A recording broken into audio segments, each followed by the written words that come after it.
my old friend. Have you taken your potion tonight? You know the man you truly are, Remus. This heart is where you truly live. This heart here. This flesh is only flesh. Expelliarmus!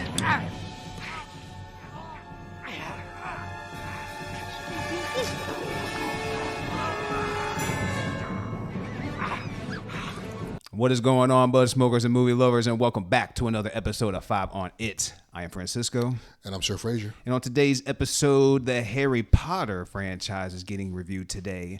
But which one of the Harry Potter films?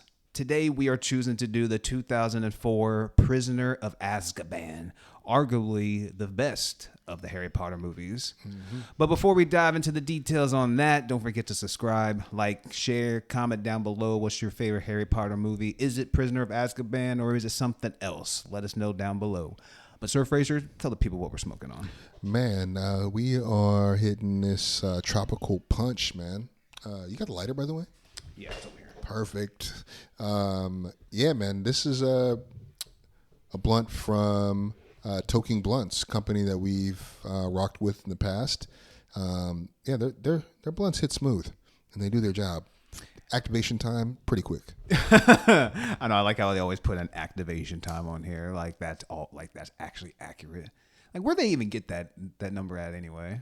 Do they actually sit Research. down? Yeah, I know they set people down and like, how do you feel? Like, yeah. Like write it down, Bob. No, for real though. So for those of you who haven't seen this movie, just a quick summary. Damn. Oh yeah. Harry Potter, Ron, and Hermione return to Hogwarts School of Witchcraft and Wizardry for their third year of study, where they delve into the mysteries surrounding an escaped prisoner, Sirius Black, who poses a dangerous threat to the young wizard.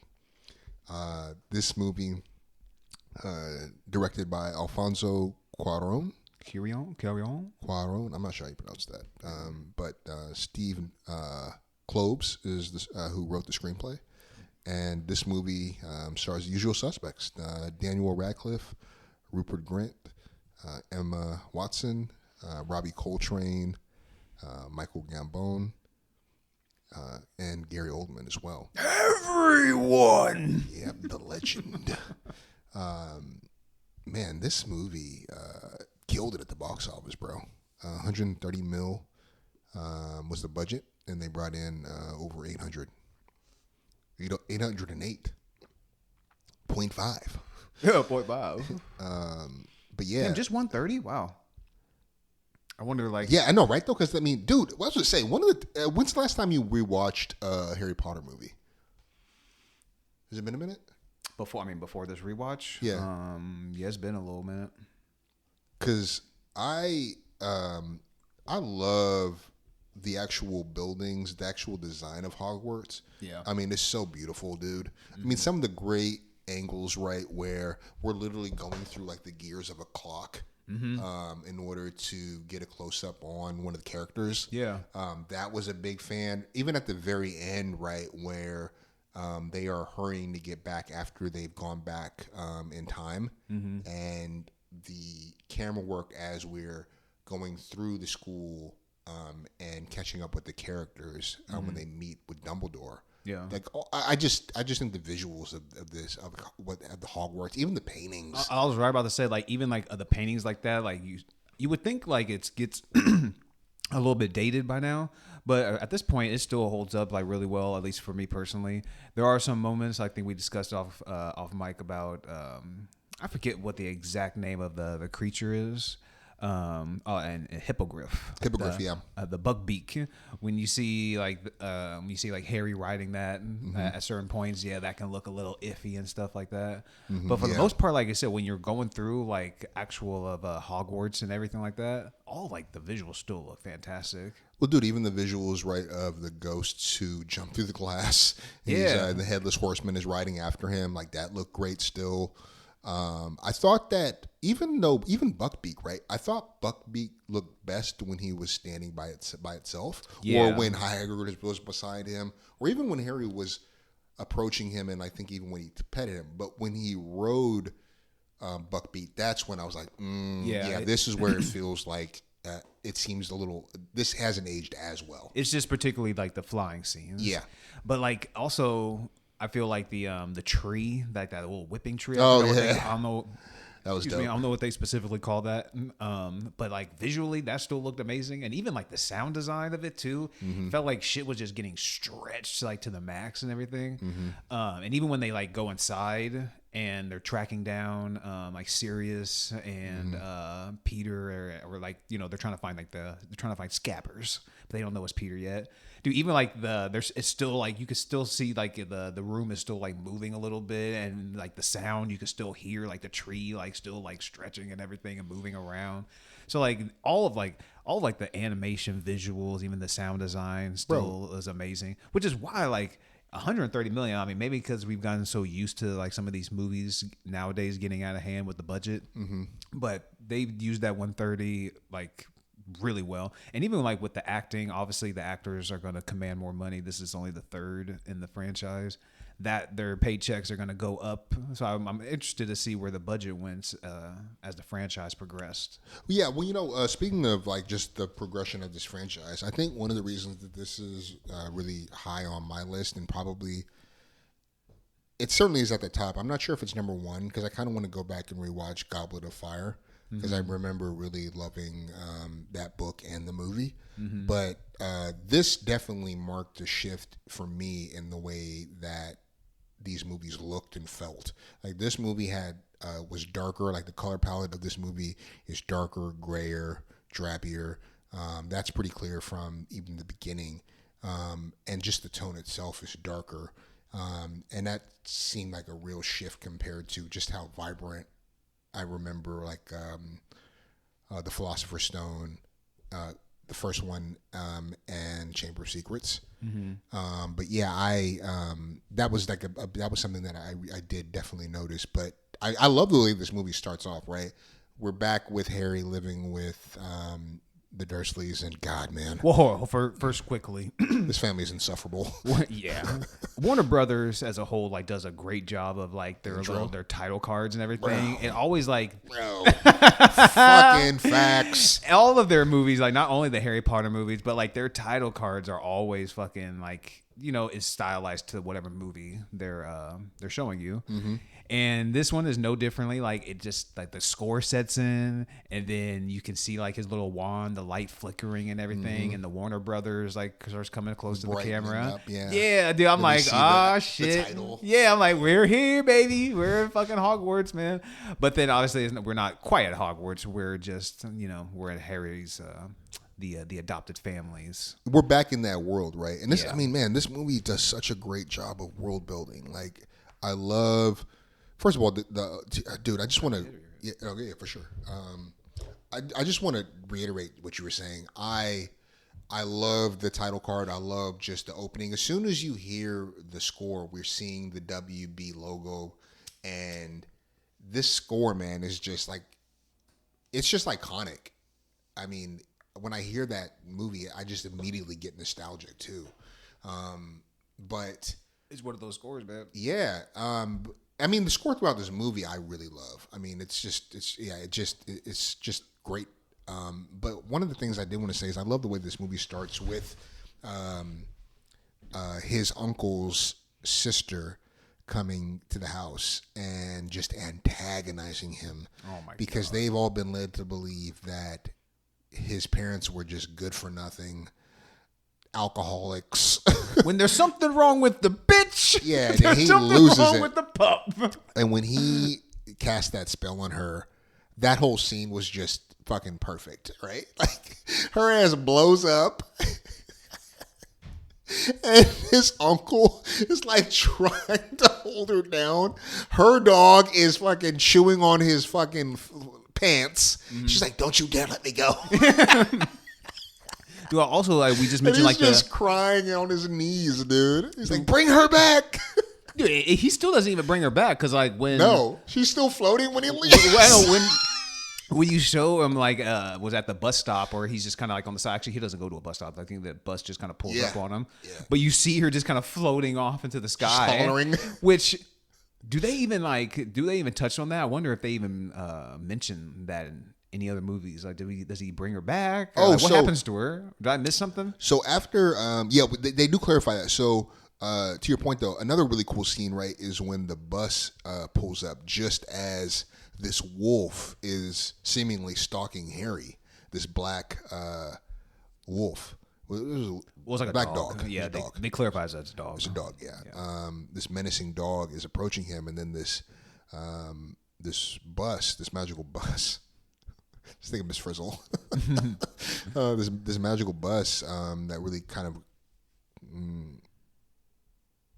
shuttles wizards and those in the community around. Yeah, it takes them to the to the school. It takes them to school, but like just the whole driving scene, right, where you have like the fucking the shriveled head. Yeah. Earn. When he's talking to the driver. Yeah.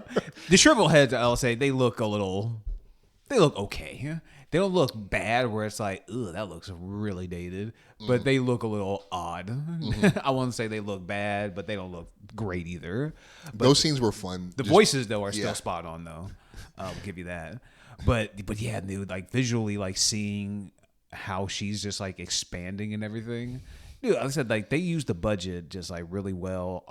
Probably went all towards, not all of it obviously, but a lot of that went towards the effects and whatever type of like set design, sounds, costumes. They used their money in the right way. Well, so you were saying about how did they get that woman, the aunt, down? Yeah, well, I wiped her. When he gets to like the wizard like hotel where he ends up staying, all his books are and everything is there. Hedwig has just arrived. One of the I think he's like a minister, right, within the wizard world. He's some kind of political figure, I think. He has some standing, but he tells him that, hey, we've wiped her memory, we've punctured her, so she's back to normal. Oh yeah. And so like no harm, no foul, right? I remember. And this is where he says to him, I want you to lay low, because Sirius Black, he's kind of hinting at the fact that, okay, Sirius Black might be looking for him, for Harry. But I love that scene, right, where he's talking with Weasley, Ron's father. And we have those great shots where he's talking to Harry, but we also have the wanted poster of Sirius Black and just the interactive poster. That was such a cool detail. I love those. As they're talking and as they're moving, we never lose sight of that ransom picture, the wanted picture for Sirius Black. And he's telling him like, hey, you're in danger. We have reason to believe that Sirius Black is like going to come looking for you. And then from there we pivot right to them being on the train and we're introduced to the Dementors. And I thought the visuals of them were pretty dope. I mean, they were very, they definitely come across as very menacing. They're fucking horrifying, man. Yeah. Like even when they mention like a sentence is the Dementor's kiss. And when Snape confronts, like when you're in the third act and Snape confronts Sirius at the end, and he's just like, well, maybe I'll just let the Dementors kiss settle it or give it to you. And then you just see like the look on his like Sirius face kind of change. You're like, bro, nobody wants anything to deal with that. Like, and like we mentioned, like could mention the visuals another 1,000 times, but again, the Dementors look amazing still. But like when they come on the train and they fucking track down Harry and they try to take his soul and everything. That's when Lupin jumps out and reveals himself. And this kind of tends to, I mean, he's shown that he's going to be the defense of the dark arts professor. And something I remember, I kind of look it up and I was like, isn't there like some sort of curse or something where like the defense of the dark arts teacher is different every year? Or yeah, it's like a cursed position, and it's also the one that Snape wants. Yeah, exactly. But like, I think he's only get it for a year though. Well, because they said like only one, like the longest like somebody who holds it is like for a year, because Voldemort like years ago put some sort of like curse on it or something like that. But I'm not sure, like, because I know Snape gets the position at some point, doesn't he? Or am I tripping? I know remember. I thought he gets that position. Maybe it's in Deathly Hallows. You might be right, because I know he was potions instructor for a minute. Yeah. And it was kind of mentioned very early on that he actually wants to be the defense against the dark arts teacher. I want to say like, I mean, my memory could not be serving, but I want to say it could be in maybe the first Deathly Hallows or close around those movies is when like he's appointed to that position. But so I want to say he gets it though at some point in time. Well, you bring up Professor Lupin, and he and Harry start to kind of form a bond, and a lot of that is because they can't go to because you need a guardian in order to go off campus. Harry can't go because his Muggle uncle and aunt aren't gonna help him. No, yeah. They're ashamed of him. They think they treat him like he's a fucking drug dealer. Remember the aunt's like, you get beatings at this school? He said, oh yeah, lots, all the time. Yeah. Well, they have him sleeping in like that little fucking closet and shit. Especially when he was young, yeah. Yeah. Under the stairs. Yeah, so like obviously he's not exactly wanted in that home. Yeah, he's not loved. He's tolerated at best. Dude, I have it like just a highlight of me or mine was when, maybe not a highlight necessarily, just a funny scene. This was what I was laughing about earlier. I forget who gives him like the invisibility cloak, that little thing that he wears, and he's able to like to get around. So I forget, is it Lupin that gives it to him? No. You're talking about the map? No, because the map is what's given to him. The Weasleys give him. The Weasley brothers, older two brothers, give him the map. But I think the cloak he got in either, I can't remember if it was the first or the second movie, because he already has the cloak. Oh, he already had the cloak? But I can't remember who was it a gift from. I don't remember if it was his father's or if, I don't remember who gave it to him. Okay, I could be tripping. I could be thinking of, because I know he obviously brings out the cloak. But I could be thinking of when like the twins gave him the map. Mm-hmm. But when he has the cloak on and he's just kind of like cruising around, and this is why when he stumbles on like the fact that Sirius is his godfather, his godfather, and dude, like when they're showing those scenes, I'm just like, damn. Harry, how loud can you fucking breathe right now?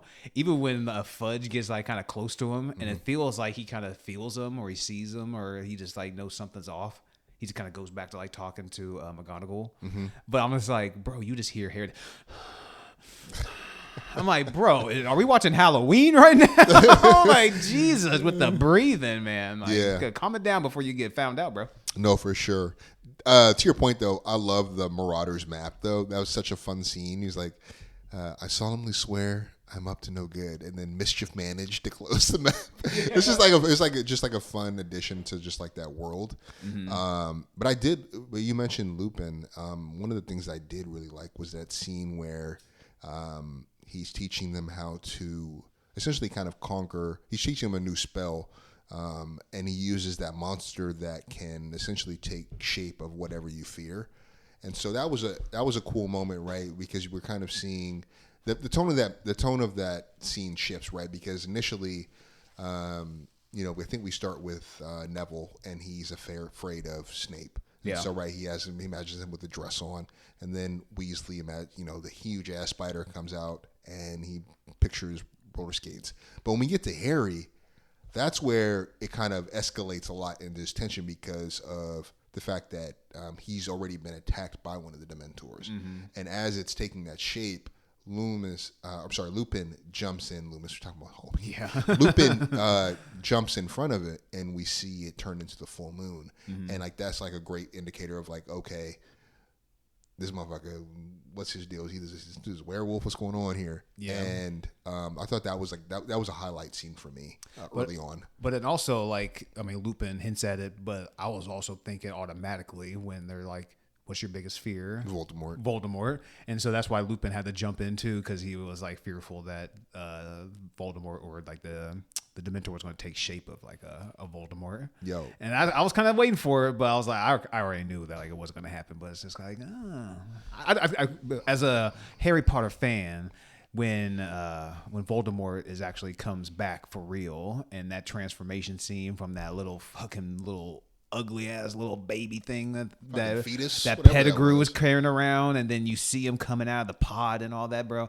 That's a huge highlight of like the Harry Potter franchise. But just like this, like those hints, those Easter eggs that you're getting to Voldemort are always just a highlight for me.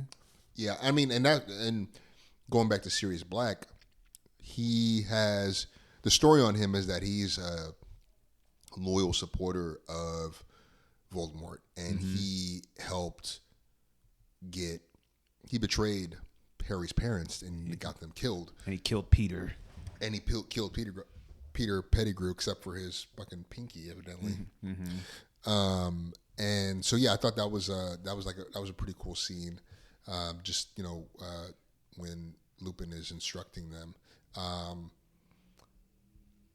Yeah, I guess where do you want to go from here, man? Dude, I'll say like when he transforms too, like he kind of like he has just had that kind of that look of just like that something's off with him. That actor played that role well. Yeah, and just like he just looks a little like sweaty, a little disheveled. He just has that look about him. And even when they go and they have like the big confrontation with like Peter and everything, and like the full moon comes, and then it zooms in on his eye and everything, and then the camera comes back and you see his face all fucked up, and Sirius is trying to like, what do you say, like, Pat, when the last time you took your pills? Did you take the potion? Yeah. And he's trying to hug him and trying to talk to him, but it's like, bro, you can't reason with him. Yeah, you can't reason with this guy. He's going through it. But another thing I was thinking of, kind of like this, like when Peter gets found out, and just like, I mean, like I said, that checking huge, the map, the Marauders map. Yeah, that third act, it almost felt like it could have ended like at that time when like you have like when Peter like scurries off and everything, and like the when Sirius has the fight with Lupin and everything. Yeah, it almost felt like it could have ended like a little bit that way, but then you see like they have to go back with the little timepiece and everything, and have to like set some things back, which is like kind of lends to why this movie is so good. It's like, bro, you're getting werewolves, you're getting time travel, you're getting a little bit of everything with this movie. But well, I was originally going to say Quidditch. Yeah, you're getting some Quidditch. That's actually a highlight for me. If I can just interject real quick. Yeah, go for it. That scene right where it's raining, and it's already been made aware to the students that the Dementors are going to be right off of the campus in the event that Sirius tries to come after Harry. That scene though, where they're having the Quidditch match, and I genuinely throughout this franchise really enjoy those scenes. Oh yeah. But this scene, like right where he is trying to find the what is it called? The quail? What is that called? That he's the gold, not quail. What is that called? But he's searching for the flying ball, right? In order, that's his role, right? He's searching for that one, and as he's flying up in the sky, he sees the dog, which was revealed earlier in the tea grounds, right? When he was in this class.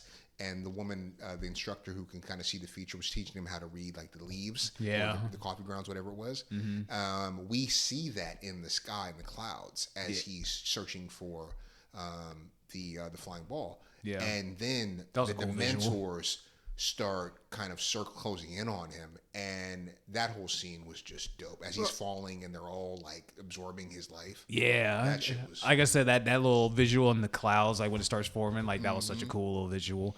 But that's all the Quidditch scenes, like a huge highlight. But as soon as like he starts falling, that's what I was thinking. I'm like, what the fuck is going to happen? But then Dumbledore is able to, use his little powers and slow him down. Yeah, for real. Dumbledore, gee, this motherfucker's a new school Merlin. Dude, and then Hermione's just like, Dumbledore was pissed. I don't know why the Dementors was just flying that close. I mean, I don't know why they were even in that area. Like, what? Yeah, number one, let me tell you something. Malfoy's father was pissed about this, about Buckbeak doing that. If I'm a parent and I find out my child has been assaulted by fucking Dementors and they're under your supervision, I'm fucking suing Hogwarts, bro. The fuck? We're gonna be running this motherfucker. Hey, first of all, I might take my kid out of the school because you've had 2 attacks. This is the 2 attacks in 2 years. I guess it probably benefits that it happened to Harry because I mean his real parents are dead, and his adopted parents don't give a shit about him. Bruh, that's insane. Because let me tell you something. If I was a parent, I mean, I guess He just wakes up like I'm surprised like they didn't have like a full body cast. Dude, because he didn't have nothing wrong with him, right? Like Yeah. what happened with Ron that he ended up with that busted leg? I can't quite recall right now.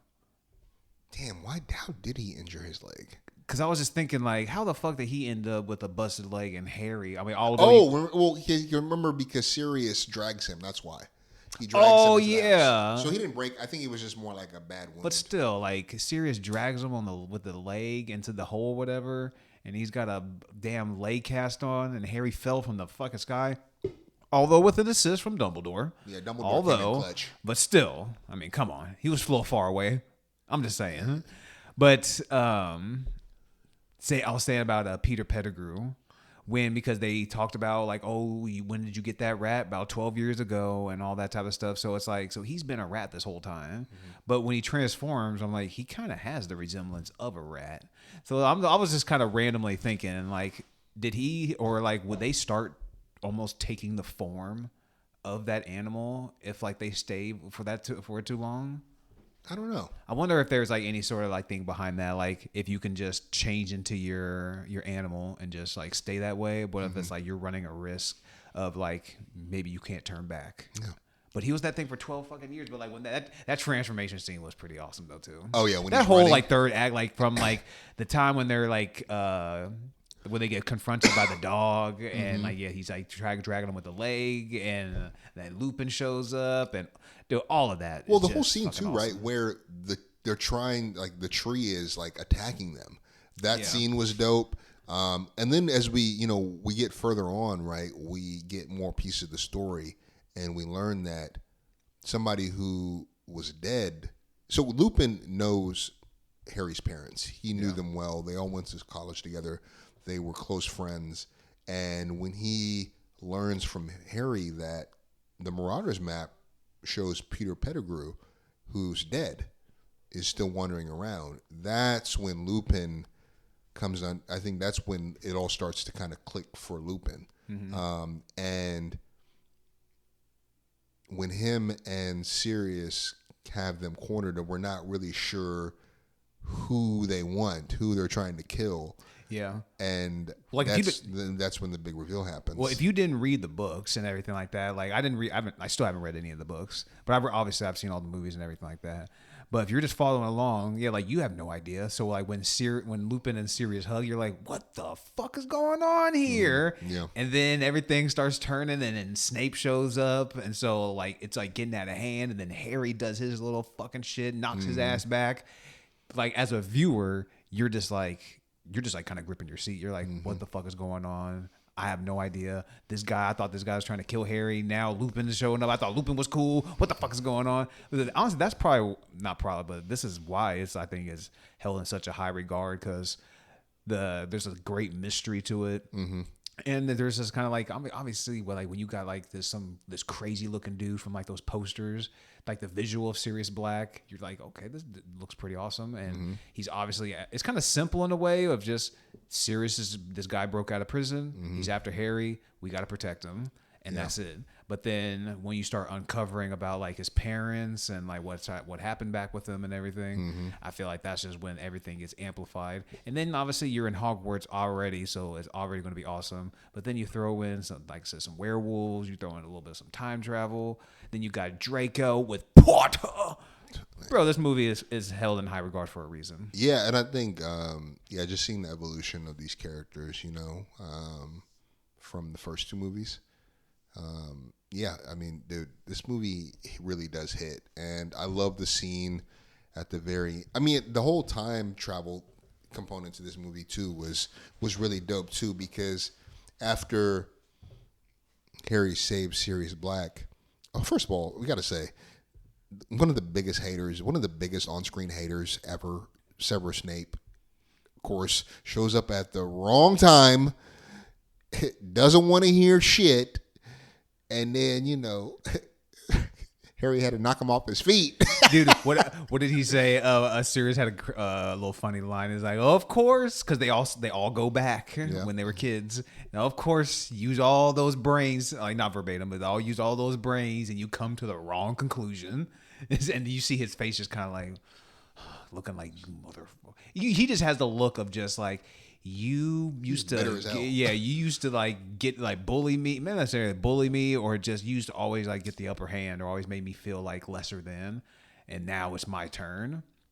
But man, and also watching this gets me a lot more amped up to watch the new series on HBO too. Oh yeah, because like I read a lot of like stuff, just how like, because you can't, this movie, although it is a little bit over 2 hours, 2.5 hours, give or take. They still leave out a lot of stuff, like especially about how Sirius even escapes from prison. Yeah, they hint to it, just like, oh yeah, well, I mean, he just changed into a dog and he just, I guess, escaped. But I mean, I feel like that's just kind of, just like really minimalizing it a bit. And so there's a whole bunch of things that you can go into with the story. And so I'm interested to see where they go with the series by the time they make it to a season 3, because each season is going to be a book. So once season 3 hits, I'm interested to see kind of like, honestly, who plays Sirius Black and what parts of the story they decide to go into more detail about. Yeah, I haven't really read up on anything. Do you know who have they done? Are they really filming? I don't think they're quite filming yet. So they have a lot of the cast. Okay, at least the main cast. I mean, they don't have like every Dumbledore. They have Dumbledore. They have Dumbledore. Dumbledore is what's his name? He was on Third Rock from the Sun. John Lithgow. John Lithgow. Yeah. Holy shit. That's it. Yeah. He has the voice where I could see that. Lithgow is interesting though, man, because he also, I've seen him in very menacing roles too. Yeah. So I mean, he can, I can see it. Yeah, I can hear it. Well, especially like, I mean, they're gonna have the big beard on him too and everything. I think like he's gonna kill it. You seen Ozark, right? Yeah. The lawyer chick. She's in it. Yeah, she's gonna be McGonagall. And yeah, she's younger in this series then, because McGonagall was a lot older. Or maybe they'll just age her up a little bit. I mean, I don't know. Okay. Well, we'll see how they do it. And then at least, I mean, they got Filch, and like obviously they got Snape, and there was a lot of fucking backlash from him just because he's black. Mm-hmm. But they also have Nick Frost as Hagrid, which he's gonna kill it as Hagrid. And they've already casted the main 3 of Harry, Ron, and Hermione and everything. Which they look great. I mean, they've already shown them in costume and stuff. So that's dope. I'm interested to see where they go. It's also going to be interested because, like we mentioned, with with kids this age, with growth spurts and everything like that, you kind of got to film them kind of quickly. So it's going to be interesting to see just where the story goes, or actually not where the story. We know where the story goes, where the series goes. I should say. Yeah. I mean, this is the thing too. I mean, they do have some big shoes to fill, but they're doing it in the series format. So I mean, that could also. They'll be able to maybe stay. I mean, because I know they make changes when, obviously, when they go to the screenplay. But I'm curious if they'll stick closer to the source material compared to the movies, just because they do have, especially if they're hour-long series. I feel like that. Like I feel like they're not going to do exactly what happened. Like where they keep all the details from the movies. Like let's say like they try to cover everything like they did in the movies and then some. However they did it, I feel like they can even like remix it in a way. Like let's say like whoever was the kid that was in the maze when Voldemort actually comes back, like maybe it's a different kid that's in the maze or something like that. Obviously it will be Harry, but maybe it's Harry and somebody else. Yeah. I don't know. Like I feel like they can stick to the source material a lot more, but they can also still like forge their own path and do something a little bit differently. I'm definitely gonna check it out. It's HBO, so like HBO has a lot of great shows. Series. I'd put my cards that it's gonna be a hitter more than it's gonna gonna stink. One scene that I did want to towards the end of the movie, when Harry's trying to save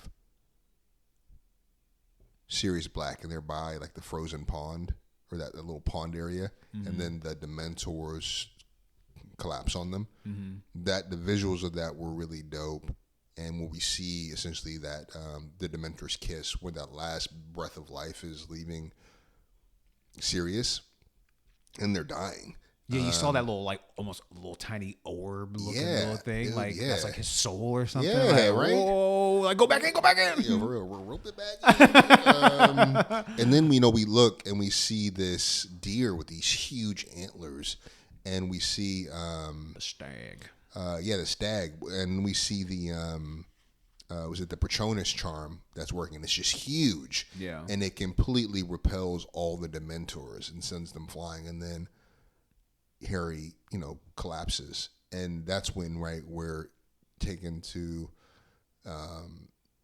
Dumbledore and everybody talking in the medical wing, I guess. Was that where they were? Yeah, pretty much, because like Ron had his leg all. Ron had his leg, yeah. And this is when, Dumbledore, we kind of reveal how,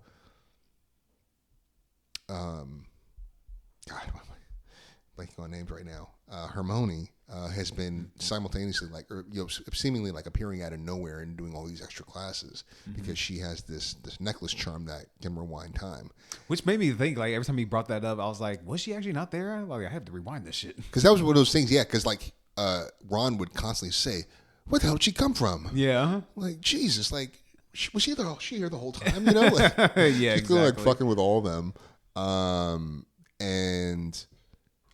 They go back in time and they're able to save Buckbeak as well as Sirius Black. And like seeing all that happen and how, whether it was those rocks that were being thrown when they were talking to Hagrid before the execution, right? Yeah.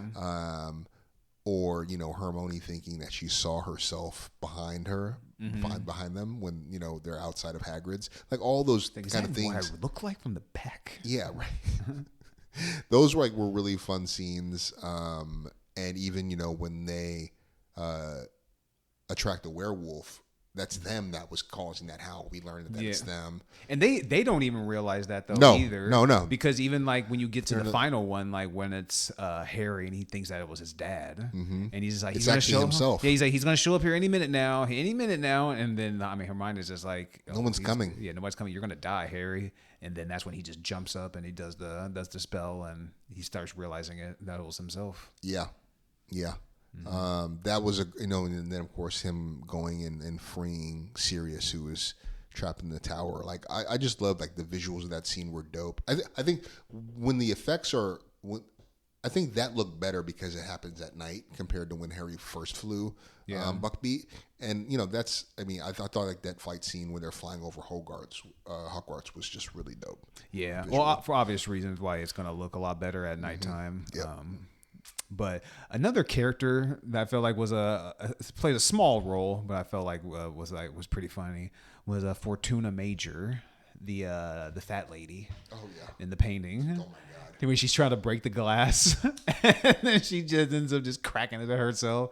I thought she just provided a great laugh. And then when she comes back around, the paintings are all getting like ripped up and stuff, and you find out that Sirius is in the would they call it a castle or in the school? I'm not sure if they actually said a castle, but he's in the school somewhere hiding out.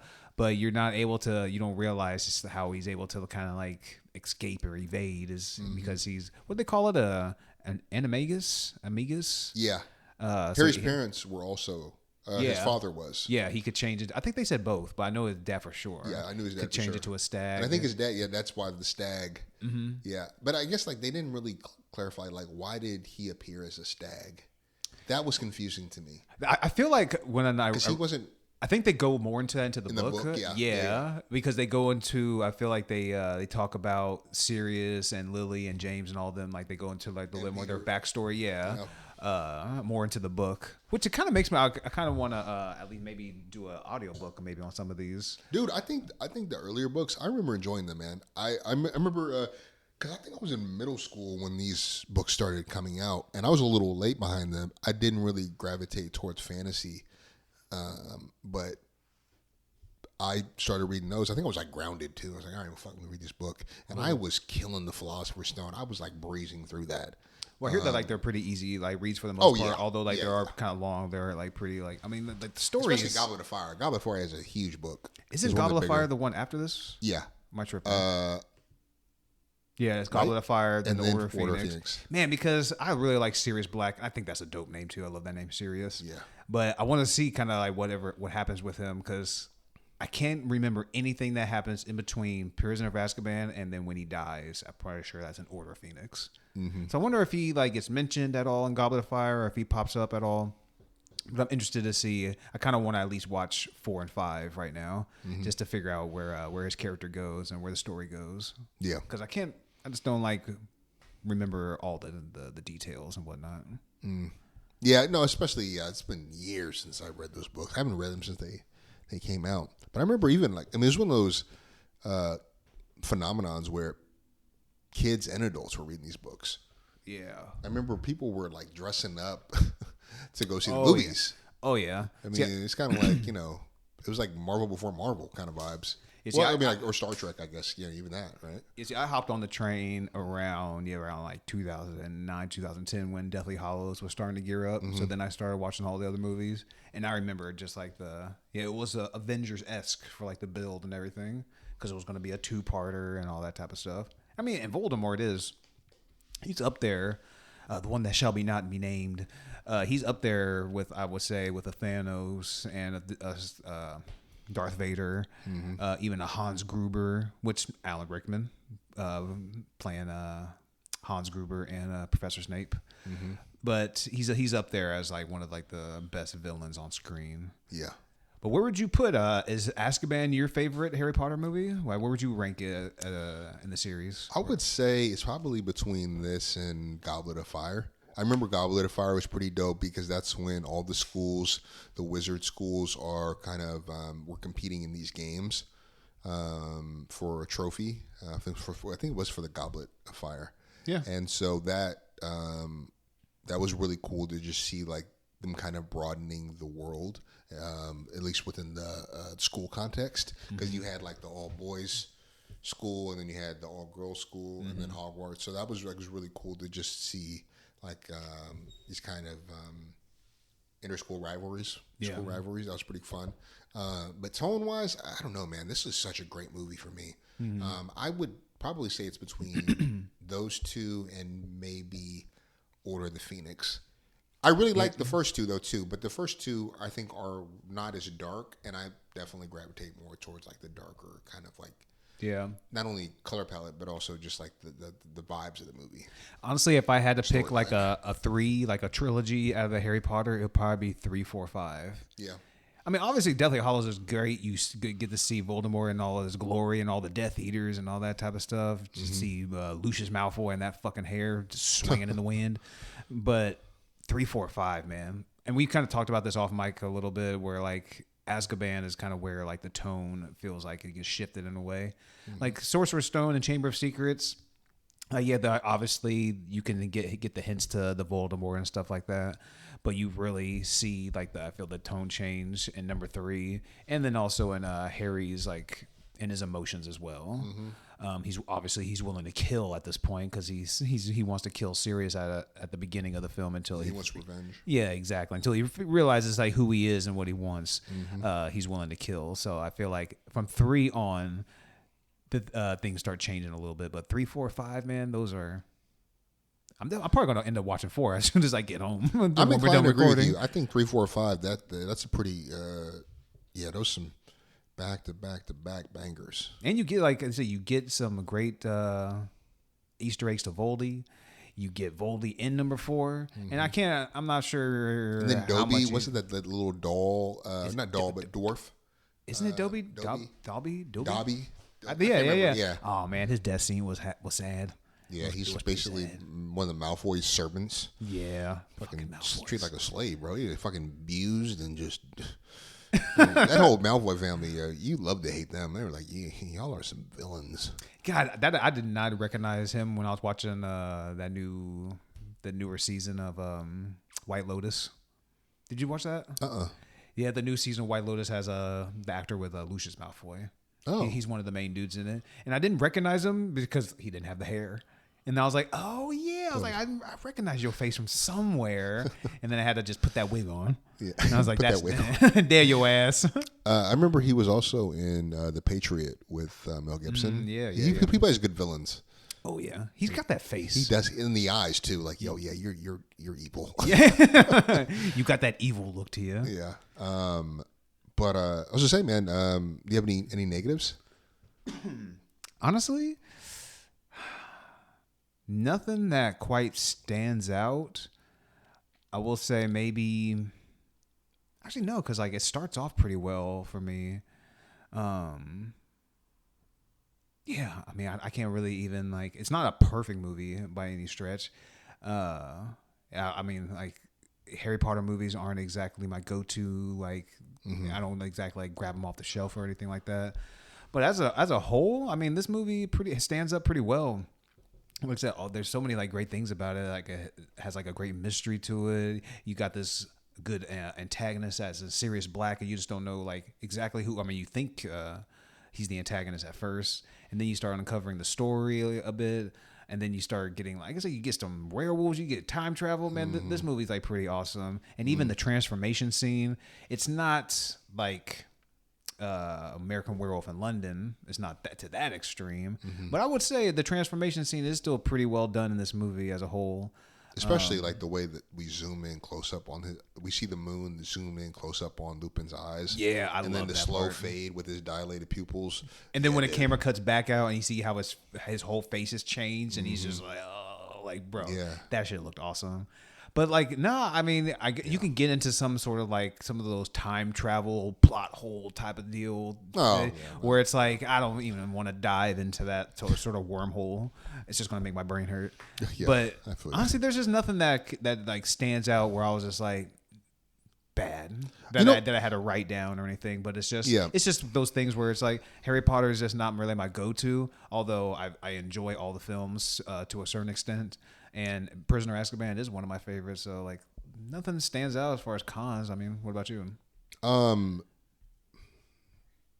It's not really a negative, but actually, I would have liked to have seen a little bit more of Sirius Black just because you have a really great actor in Gary Oldman, and it would be nice to kind of leverage him more, even if, you know, it's as a mysterious menace.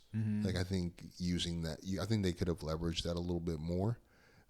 Just an actor like him, but I don't necessarily know where they would have done that at, because after a certain point, like he needs to make. I mean, he's gonna make it clear that he's not trying to harm Harry, right? Honestly, I think that I definitely agree with like because when you have Gary Oldman, he's one of my favorite actors too. You should probably put him in as much of the movie as possible, or whenever possible. In the third act when he's like on like. When it's revealed that he is a good person, he's a good guy, you know? Like something. I could have used a little bit more camera time with him. Although the opening scene of Harry at the house is great, I think like you could have maybe made the opening scene like the prison escape, and maybe just have like you show like how like Sirius gets out of the prison. That would have been cool prelude, right? Or and then you see like you could still have the same title card and everything like that, but like it just zooms in on him in the prison, and then you see exactly how he escapes because you still don't know that he's a good guy or a bad guy at that point. Especially from a prison that is supposed to be like damn near impossible to escape from. Yeah, so I think like it could have opened with him escaping the prison. And then when that scene ends, it just immediately cuts to Harry doing the light and stuff. And then it could have went on. I feel like you could have just added maybe 5, 10. I mean, this movie is already 210. I guess if you can make it 220, or maybe shift some other things around. I just can't think off the top of my head right now. Yeah, I'm not necessarily sure how they could have done that. And again, that's not a knock. I thought that character was really cool, and we do get more of him in future movies, but that's just something I just thought of when we were just based on what we were just talking about. But man, you want to pivot to scores? Yeah, let's do it. I'll go ahead and start us off. I'm giving Prisoner of Azkaban a solid 4.5 for me. It is one of my favorites in the Harry Potter franchise, and as we mentioned, I can't really think of any like too like glaring negatives. The whole story It's really well told. You get a great mystery, some great antagonists, and you also get like just some great fun with like the time travel aspect at the end when throwing the rocks and howling at the moon, and it's like I didn't like that thing's going to kill us. Or I forgot what Harry says, and then she's just like, I didn't really think of that part. Run. So honestly, you're getting a lot of like good aspects to this movie, and the cast is outstanding. The visuals still hold up. Definitely check out Harry Potter: Prisoner of Azkaban if you haven't. I mean, these movies have been out forever. It's a highly regarded franchise. I think everybody has. I mean, and whether you're a pothead or you're not, I think everybody has like, you know, dabbled in this world at one point or another. Yeah. Which is strange enough. Like, man, something like Game of Thrones and Harry Potter hits for me, but like Lord of the Rings, nah, I kind of missed the boat on that one for some reason. But 4.5 is where I rank it. What about you, sir? Man, we are in agreement, man, this week. I am right there with you. 4.5. Love this movie. One of my favorites, Harry Potter's movies, easily. This franchise is rewatchable, like really rewatchable, especially like I would say the first 5 movies. I can't remember but Prince very well. So I'm going to say the first 5. Because, yeah, that's 5th is Order of the Phoenix and then Half-Blood Prince, right?